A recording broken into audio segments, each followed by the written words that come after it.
हे ज्ञान दादा सोपान दादा माय बाप गेले रे, आता तुम्हाला माय बाप कोण आहे?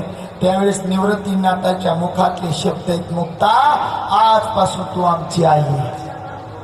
किती मोठेपणा आहे महाराज. आपण देऊ असा मोठेपणा.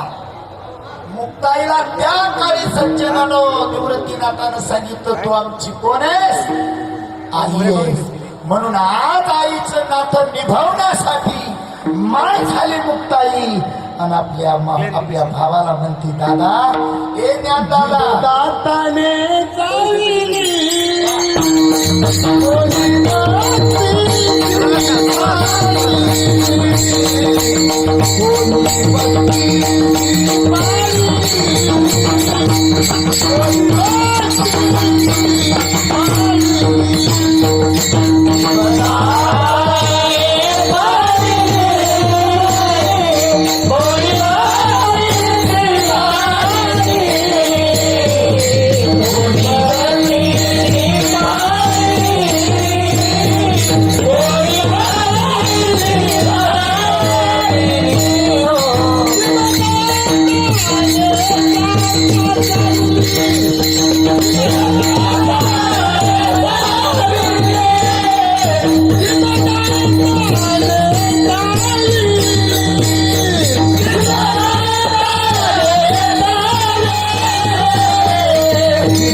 छोटस पुस्तक भेटते बर का माय बापांनो, ऐकू दे ना. छोटस पुस्तक भेटते, त्याची किंमत फक्त 10 रुपये महाराज. पण ते शब्द महाराज घरी जर वापरले ना, जीवनात तुम्ही कुणावर रागवणार नाही, अजिबात रागवणार नाही. काय शब्द आहेत मुक्ताईचे. काय म्हणते मुक्ताई? दादा ओ ज्ञान दादा माय गेल्यापासून माझा सांभाळ तुम्ही केला ना माऊली, आणि तुम्ही असं रडत बसल्यानंतर या जगाचं कोण कल्याण करणार आहे? तुमचा जन्म कशासाठी आहे? रडत बसण्यासाठी का माऊली? तुमचा जन्म संत कशासाठी जन्माला येतात? जगाचं हित करण्यासाठी येतात. आणि तुम्ही रडत बसल्यावर माऊली या जगाचं काय? जगाचा संत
ताबा कीर्तन कवा सोडू. गुरु महाराज बाबा म्हणले आपल्याला भीतीच नाही हो कशाची. होय तुमच्या पाया पडतो महाराज. भगवान बाबाच्या काळामध्ये भगवान बाबाचा जसा रुबाब आहे तसा आमच्या